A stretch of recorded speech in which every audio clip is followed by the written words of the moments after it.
It's a fucking intro. It's a fucking intro. I'm doing this temporarily until I get some new intro scene. It's a fucking intro. It's a fucking intro. It's a fucking intro. Now on with the main show. Well, now comes a list.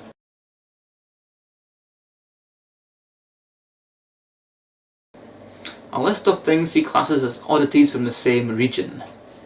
Number 1. Spirals found at Geotepe in Iran. He states that spirals were a rarity 6,000 years ago, placing by his account the spirals at 4000 BC. Of course he's wrong. Spirals were common in the Neolithic period, and a good set of examples are found in Celtic and Pictish carvings from that time found in both Scotland and Ireland. Number 2. A flint industry credited with the age of 40,000 years at Garkobe. Again, not that unusual considering that the Stone Age lasted about 3.5 million years. Oh yes folks, our ancestors that we evolved from have been shown to use stone tools. The entire Homo genus may have used them, and even the possibility of our early ancestors in the Australopithecus genus may have used stone tools, though that hasn't been confirmed yet. So 40,000 years? That's fuck all. So number 3. Similar finds at Baradostian are estimated to be 30,000 years old. Again, see number 2. Figures, tombs and stone implements found at Tepe Asayab and dated to be 13,000 BC. Wow. Eric has the settlement being older than it actually was. What a surprise folks. This settlement is roughly 9 to 8,000 years old, and burials found there are not that unusual. Oh, and burial sites are not tombs but pit graves covered with red ochre. There, by the way. Not just burial sites in general. The burial sites found in that area were not tombs but pit graves covered with red ochre. Number 5. He then claims that there was petrified excrement found in the same area, possibly not human. Which doesn't mean fuck all, as it could be anything that anyone's shit, if this claim was real. Could it be a really old dog shit? Could be cat shit? Could be lion shit? Pfft. What does that mean, fuck all, is the right answer there. So, number 6. Tools and stone engravers were found at Karim Shahir even. Flint weapons and tools were excavated at Barda Balka. Skeletons of grown men and a child were found in a cave in Shanidar. All carbon dated to be about 45,000 years old. So once again, stone tools have been found to be millions of years old, and all hominids have used them, that we can tell. And in that area, there are Neanderthals. How long have Neanderthals been thought to live in this area? Oh, it's pish all. I mean, it's only about 600 to 350,000 years. Fuck all really, eh? So, again, although humanity didn't move into that area for 45,000 years ago, modern humanity, Neanderthals were in that area and they were using the same things, so...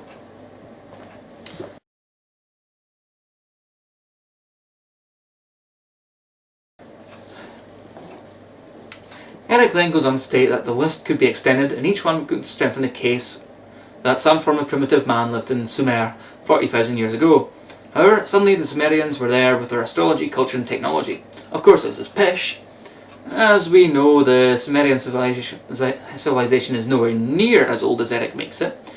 That while they are attributed with discovering astronomy, they weren't exactly geniuses about it, and that there were other cultures around at that time.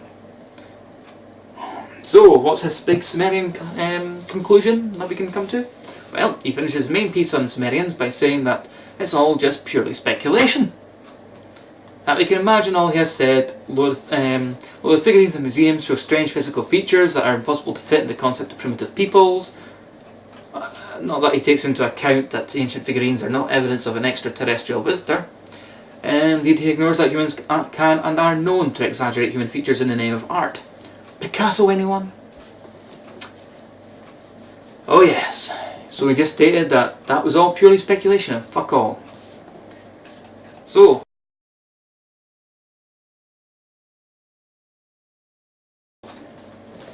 and we come now to an hour list.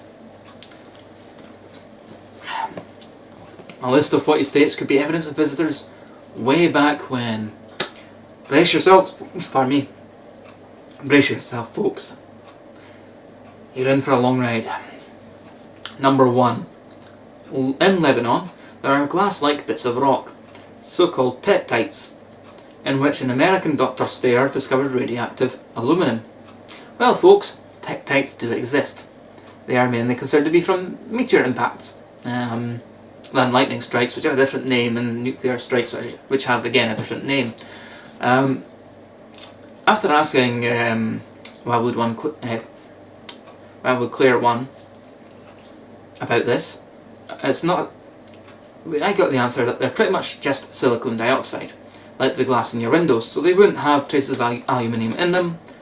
As to why he thinks this is relevant, he's trying to claim that the glass is formed by nuclear explosions. Again, they wouldn't have elements of aluminium in them. And I could find nothing about this so-called Dr. Stair's radioactive aluminium outside of conspiracy sites and stuff talking about Eric's fucking book. Number 2! In Egypt and Iraq, there are fine-cut crystal lenses which can only be made by an oxide, only available by electrochemical manufacturing.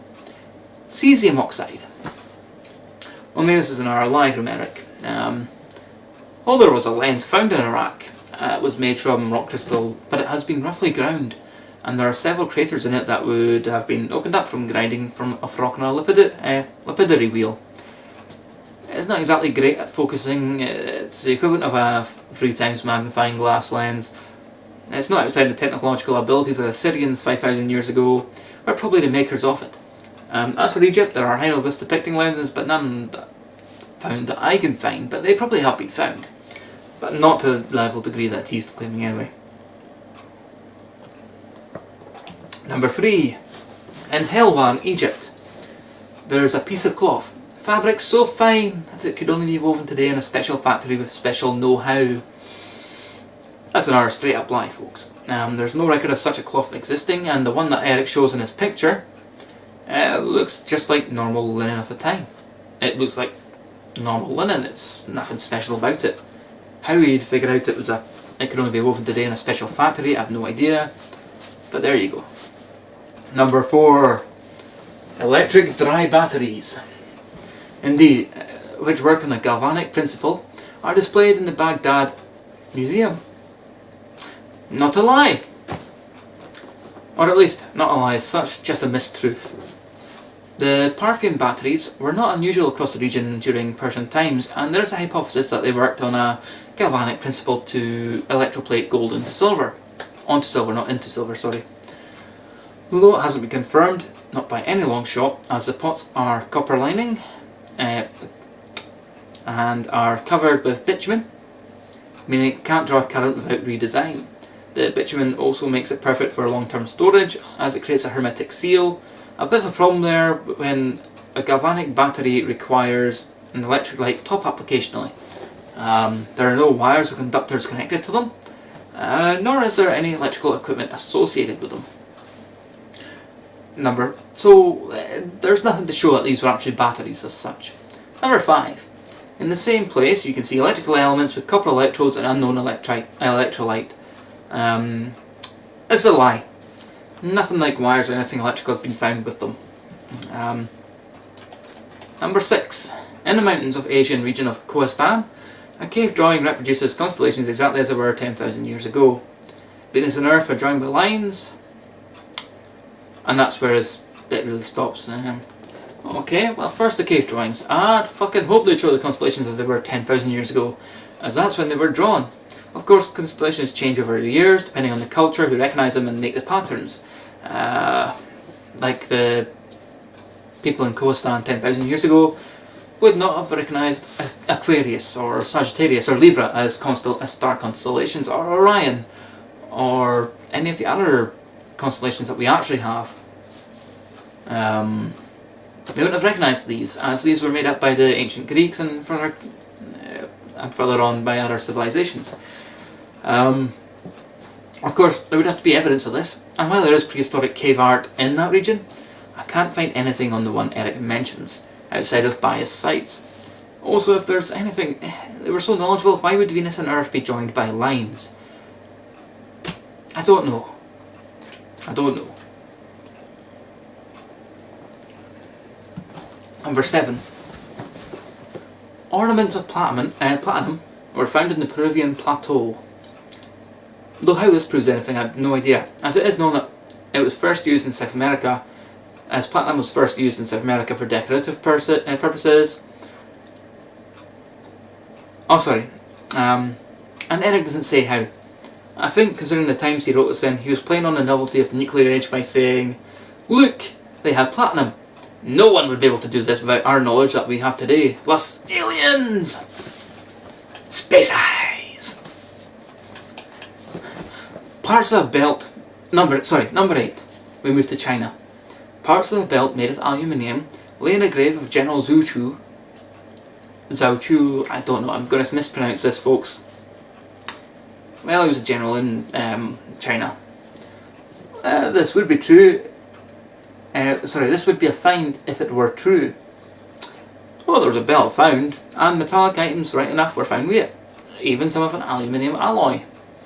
And aluminium alloy, of course, can only be made by modern techniques, first discovered in the 1800s, I think, the 19th century, on how to make aluminium. As it's not a naturally occurring alloy. However, those parts weren't part of the belt, and are attributed to grave robbers. Were attributed to grave robbers in 1953. You see, the tomb itself had been disturbed several times before archaeologists got into it over the years, and indeed, just before the belt was discovered, there was evidence that grave robbers had got in 1952, the year before, and it's most likely that the aluminium parts came from them. The belt itself was made with a silver alloy for the metal parts. Number 9. This one's a good one, folks. In Delhi, there is an ancient pillar made of iron which contains neither phosphorus nor sulphur, and so can't be destroyed by the weather. Well, folks, I've got news for you. This iron pillar actually exists. Yep. However, it was planted there by the British in the 1800s for some reason, and it's incredibly rusty. Eric knew this, and he admitted that he lied about it in a Playboy article in 1974. He never retracted this from later editions. Good, eh? So, Eric then goes on to talk about how his list of impossibilities should make everyone curious and uneasy. He asks several questions that are arguments from ignorance, which is saying that we don't know how these are done, so humans couldn't possibly have done them, plus aliens. All based on the list of evidence I've just gone through. Then, in the next paragraph, he states that these are impossible questions to be sure, but should we not ask them? Well, going by how easily I just destroyed them, no. He then states that since we are not prepared to accept a higher culture or technology than our own before us, then the only working hypothesis is from space. Of course, Eric declines to admit that he has no actual evidence, and has made up most of his books to this point.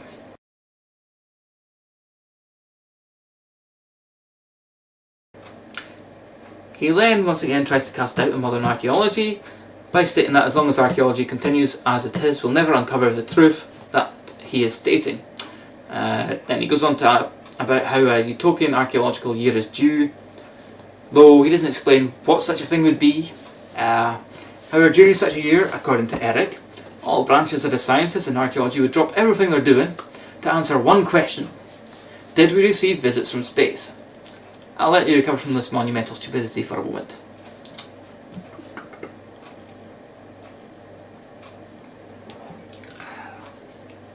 Recovered? Good. Good. Good. So, where was I? See, according to Eric, his unfounded claim is real, and everyone should work on proving it for him, instead of working on things like the cure for cancer, HIV, understanding the workings of the universe. All that can go out the window. Then he gives an example of how this could work, like metallurgists being able to tell instantly, mind you, how complicated the production of aluminium is, as if an archaeologist can't find that out for themselves.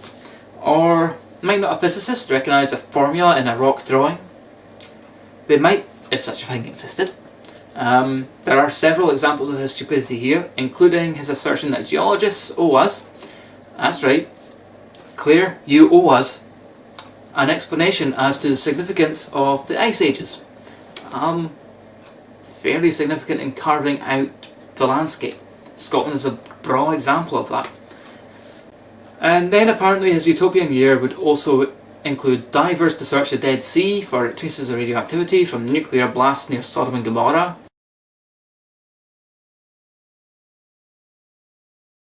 In the next paragraph then we get asked why the oldest libraries in the world are secret, which is utter shite, by the way.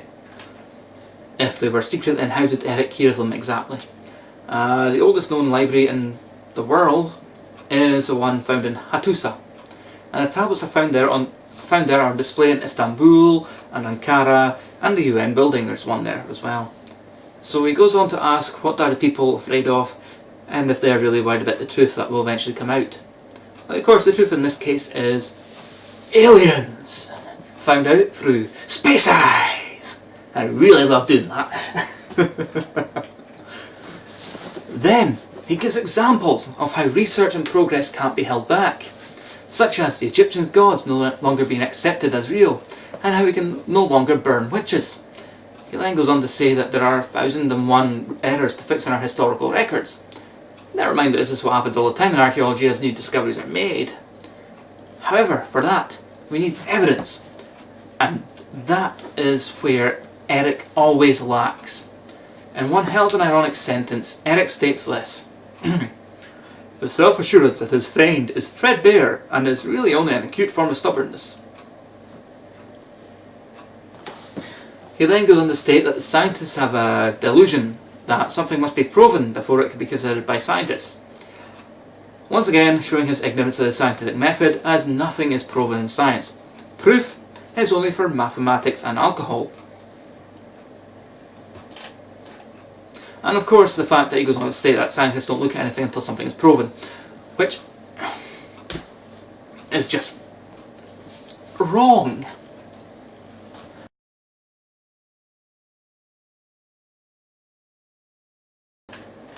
Anyway, the next one is the argument of biblical suppression. Well, now Eric is going to spend a couple of paragraphs arguing that the scholars and scientists are suppressing the truths, sometimes by giving an analogy of church suppression of new ideas over the centuries. Of course, this is an analogy that fails because the church is dogmatic and doesn't take on new ideas easily, whereas science takes on ideas readily that have the evidence to back them up once said evidence has been scrutinised, and discards the old ideas once they are shown to be false. He gives a list of reasons that he thinks why there are to why hypotheses are disqualified and hidden. So once again, folks, list time!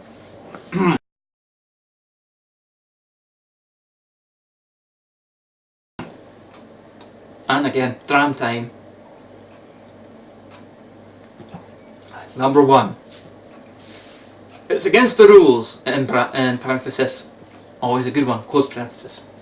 Yes folks, apparently scientists and scholars go around declaring that things are against the rules all the time. Of course, Eric discounts that a scientist that can show with evidence a hypothesis that breaks a well-known scientific principle, like say faster than light is possible, passes the scientific method, will be one of the most famous scientists ever and would be in line for a Nobel Peace Prize. There's plenty of impetus to publish what you say, what you find, whether it's against the rules or not. Number 2, it's not classical enough. again in brackets, bound to impress. I have no idea what he means here, as does it mean that scholars and scientists dismiss a hypothesis for not being classically Greek? Roman, perhaps? Also, his bound to impress comment is rather odd, as I don't know anyone that would be impressed by someone saying that something isn't classical enough to be correct. I suspect the person that said that would be told to fuck off. Number 3! It's too revolutionary. Again in brackets, unequalled in its deterrent effect. Once again, this might be said by those financing things, but not scientists. And the answer to this is the same one as the one to the first one. I.e. that he's discounting what scientists can show, they reach for Nobel Prizes and be the most famous scholar.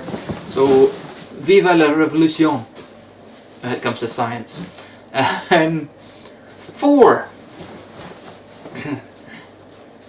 The universities won't go along with that. And in brackets, convincing. This, folks, is about as convincing as Santa. Great at deceiving children, but soon grown out of when you start to question everything as a pre-teen. The universities are some of the leading researchers in the world and change their curriculum according to current facts known. So, again, boo-hoo. So, 5. Well, decent. Sorry, back to 4. Decent universities do. Good ones do. Shitey ones like, say, oh, I don't know, any paper mill, scholar mill, won't bother. Right, you know, the shite ones that no one actually takes seriously. Number 5. Others have already tried that one. In brackets, of course, but were they successful? Well, if something has been tried and shown to have failed, then there's nothing to stop someone taking that idea and looking at it to see if they can improve on it. Once again though, it's up to that person to convince their financiers to back it. However, if an idea has evidence behind it and is shown to work after multiple tests, then the fact someone has tried it something similar doesn't mean anything. If you're just stating the exact same thing as if someone else has already been shown not to work under testing, then yes, it can be dismissed. 6. We can't see any sense in it. Brackets, and that's that. Again, this sounds like something someone who is in control of their purse strings might say, rather than the scientific community. As everything is worth testing in the scientific community. Number 7. This hasn't been proved yet, in brackets, QED. Once again, proof is for mathematics and alcohol. A scientist demands evidence that can be tested. If they worked on the principle that something has to be proven first, before testing anything, then they'd get nothing done. So, next up is a rather large paragraph in my script, so I'm going to stop for a second. Jump cut time!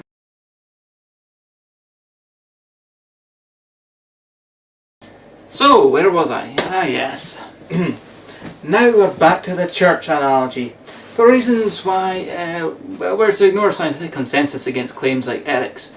How 500 years ago the world was considered flat, and that the earth revolving around the sun was viewed as a work of the devil.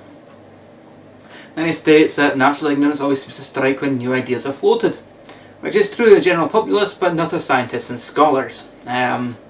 He says that the research worker should be prepared for the fantastical and prepared to change centuries-old laws and knowledge that has been held as sacrosanct whenever new info comes along. You know, like what already happens in the world of science. Though what laws a researcher can change, I have no idea, as laws are a thing that are generally decided by a country, a government of a country. And this means scientific laws, in which case they are changed when a current theory is replaced with a new one, seen as a scientific law is a concise verbal or mathematical description of what, and theories are a description of the how. It then states that even if there's a vast opposition, then it must be one no matter what.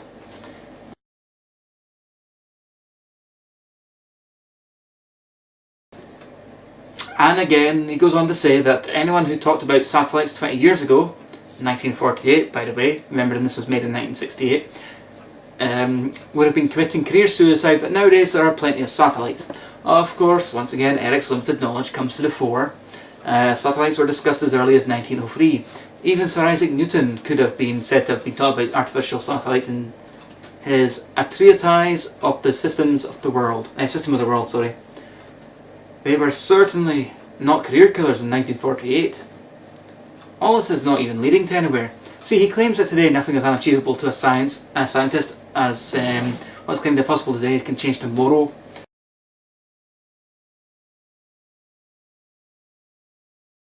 So if we stick with his hypothesis, once again Eric shows no understanding of science, as he mistakes hypothesis for theory here. Then aliens visited Earth. He then says we know that primitive man couldn't have known what to make of the superior technology, and they'd have worshipped the aliens as God. The aliens would have had no choice but to accept the worship of our primitive ancestors, and he states that our own astronauts must be ready for this. Then he drops a line of reasoning, and just another one about how even in the modern world there are some tribes in the world that have no modern contact, and to whom a machine gun would be a weapon of the devil. Airplanes would be an angelic device, a vehicle to them, and a voice coming out of a radio would be the voice of God. The United States, that primitive peoples would pass down tales of these wonders by scratching out drawings in cave walls and through sagas. This makes what he thinks is a viable comparison between our ancient past meeting with his aliens and today when modern man meets remote culture. Again, it's a rather false analogy, as remote tribes are not filled with stupid people, and once it's shown to them what our devices are, then they understand and know that we are not gods. We don't expect them to worship us, and we accept it as gods. We explain to them that we're not gods. And this Eric wanted us to keep remote tribes in ignorance for some sort of superiority complex, or, lest it be said, racist ideals, which he has been accused of for several times in his book. On another note, as I've just stated, Eric seems to fill his book with some racist ideas and anti-ethnic overtones. He describes remote tribes as savages in this paragraph, although there's nothing to indicate that the tribe has been particularly savage. It's almost a reminder of colonial times when Johnny Foreigner was always a savage if they weren't European, or under control of a European state, in which case they were still Johnny Foreigners and belief you, but they weren't savages at that point. And then he gets back to his hypothesis, saying that cave drawings in France, North America, Southern Zimbabwe, though he says Rhodesia, which is an unrecognised state until 1979, the Sahara, Peru and Chile contribute to it. Well, by now he is being inclusive and saying it's our theory. So now it's everyone's theory, except the scientists and scholars and people who know better. He then goes on to talk about Tassili in Algeria and the prehistoric cave drawings found there.